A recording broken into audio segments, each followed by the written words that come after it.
মিজানুর রহমান আজহারী, তাসনিম জারা ও doctor Jahangir Kabir সহ বিশিষ্ট ব্যক্তিদের সঙ্গে কণ্ঠ, ছবি ও ভিডিও ব্যবহার করে ভুয়া বিজ্ঞাপন তৈরি করে যৌন উত্তেজক ওষুধ বিক্রির অভিযোগে 10 জনকে গ্রেফতার করেছে পল্টন মডেল থানা পুলিশ। পুলিশ বলছে, চক্রটি মূলত আর্টিফিশিয়াল ইন্টেলিজেন্ট ও ডিপফেক প্রযুক্তি ব্যবহার করে জনপ্রিয় ইসলামী বক্তা আজহারী, তাসনিম এবং ডাক্তার জাহাঙ্গীর কবির সহ বিভিন্ন বিশিষ্ট ব্যক্তির নাম ও পরিচয় ব্যবহার করে ভুয়া প্রচারণার মাধ্যমে যৌন উত্তেজক ঔষধ বিক্রি করত।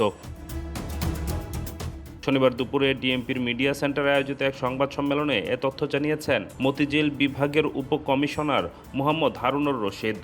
এর মধ্যে প্রধান যিনি ব্যক্তি সারাবত হোসেন, অর্থাৎ অর্গানাইজার, সে মূলত প্রযুক্তি সম্পর্কে তার সামান্য পড়াশোনা আছে এবং সে ওয়েব ডিজাইন করতে পারে। ফেসবুক সহ বিভিন্ন সামাজিক যোগাযোগ মাধ্যমে এই প্রচারণাগুলো তারা চালিয়ে থাকে।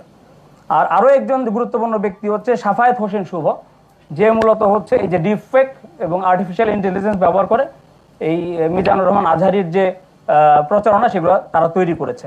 এ সংক্রান্ত বিস্তারিত যে তথ্যাবলী আমরা আরও ওয়েবসাইটের যে তথ্য বা আপনার অন্য যে ভিডিও যেগুলো আছে সেগুলো আপনাদেরকে আমরা এর মাধ্যমে আমাদের যে গ্রুপ আছে সে গ্রুপে দিয়ে দেবো। এটা তদন্ত মাত্র আমরা শুরু করেছি।